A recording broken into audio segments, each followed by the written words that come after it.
খুবই মুখরোচক ও লোভনীয় স্ন্যাক্স বানিয়ে আপনাদের দেখাবো বন্ধুরা। নমস্কার বন্ধুরা, আমি গীতাস ওয়ার্ল্ড থেকে আপনাদের প্রত্যেককে স্বাগত। মাত্র 200 গ্রাম সুজি দিয়ে আমি এই স্ন্যাক্সগুলো বানিয়েছি। এখানে আমি 200 গ্রাম সুজি নিয়েছি। তারপরে কড়াই গরম করে তার মধ্যে আমি 500 ml জল দিয়ে দিলাম। এর মধ্যে সুজিটা দিয়ে দিচ্ছি। যখন জলটা হালকা গরম হচ্ছে তখনই কিন্তু আমি সুজিটা দিয়ে দিয়েছি, বেশি গরম করবেন না। তারপরে আমি হাফ চামচ হলুদ, চিলি ফ্লেক্স আর নুন দিয়ে দিলাম পরিমাণ মতো, দিয়ে সুজির সাথে মিশিয়ে নিচ্ছি। এরপরে আমি এখানে 2 চামচ সাদা তেল অ্যাড করলাম। তেলটা দিয়ে ভালোভাবে মিশিয়ে নিতে হবে। তেলটা দেওয়ার কারণে সুজিটা কড়াইতে লেগে যাবে না এবং যখন স্ন্যাক্সটা বানাবো হাতের মধ্যে সুজিটা লেগে যাবে না, সেই জন্য তেলটা দিয়ে নেবেন। আমার সুজির ডোটা বানানো হয়ে গেছে। এখন একটা থালার মধ্যে আমি নিয়ে নিলাম, ঠান্ডা করে নেব। এদিকে একটা প্যান বসিয়ে দিয়েছি, তার মধ্যে 1 চামচ তেল দিলাম, দিয়ে কারি পাতা কিছু ভেজে নিলাম। তারপরে আবার কিছুটা তেল দিয়েছিলাম। দেওয়ার পরে এখানে আমি আদা গ্রেট করে রেখেছি সেটা দিলাম, কালো জিরা দিয়েছি, জিরার গুঁড়ো, ধনিয়ার গুঁড়ো পরিমাণ মতো দিয়েছি, দিয়ে হালকাভাবে ভেজে নিয়েছি।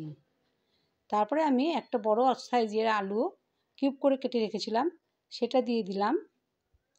তারপরে পরিমাণ মতো নুন এবং হলুদ অ্যাড করলাম, করে আলুটাকে ভেজে নিতে হবে। তারপরে আমি হাফ চামচ লঙ্কার গুঁড়ো দিলাম, দিয়ে ভালোভাবে মিশিয়ে নিচ্ছি। আলুটা যখন আদা ভাজা হয়ে আসবে তখন আমি এখানে ক্যাপসিকাম দেব। ক্যাপসিকামগুলো আমি এইভাবে কেটেছি। এখন ক্যাপসিকামগুলো দিয়ে দিলাম, আলুর সাথে মিশিয়ে নেব। যেহেতু আমি আগে লবণ দিয়েছি তাই এখন আমি আর লবণ দিলাম না।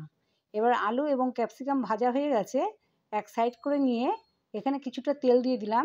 তারপরে 2টো ডিম ফাটিয়ে দিচ্ছি। ডিম দুটো ফেটিয়ে ভালোভাবে ভুজিয়ার মতন করে নেব। এবার আমি আলু এবং ক্যাপসিকামের সাথে মিশিয়ে নেব। খুবই সহজ বানানো, আপনারা একবার হলেও বানাবেন, আশা করি আপনাদের ভালো লাগবে। তারপরে আমি যে কারি পাতাটা ভেজে রেখেছিলাম সেটাই ছোট ছোট করে কেটে দিয়ে দিলাম। তার মধ্যে আমি গরম মশলা অ্যাড করলাম। এবার আমি নামিয়ে নিয়েছি। তারপরে সুজিটা দেখুন বন্ধুরা ঠান্ডা হয়ে গেছে, এবার কিছুক্ষণ মুথে নিলাম। তারপরে আমি রুটির মতন করে গোল শেপ দিয়ে নিচ্ছি। এরপরে আমি চ্যাপ্টা মতন করে নিয়ে তার মধ্যে আমি আলু এবং ক্যাপসিকামের যে পুরটা করে রেখেছি সেটা 1 চামচ করে দিয়ে নেব। তারপরে সুজির মুখটা আস্তে আস্তে ধরে ধরে ভালোভাবে সিল করে দিতে হবে, যাতে পুরটা বাইরে বেরিয়ে না যায়। তারপরে আবার চ্যাপ্টা মতন করে শেপ দিয়ে নিচ্ছি। এইভাবে একবার হলো বানাবেন, দেখবেন বাচ্চা থেকে বড় সকলেরই পছন্দ হবে। এটা বিকালে স্ন্যাক্স হিসেবে কিংবা বাচ্চাদের টিফিনে বানিয়ে দিতে পারেন, প্রত্যেকেই পছন্দ করবে। আর একটাও দেখিয়ে দিচ্ছি বন্ধুরা। আমার ভিডিও যদি আপনাদের এতটুকু ভালো লাগে তাহলে লাইক দিতে কিন্তু ভুলবেন না।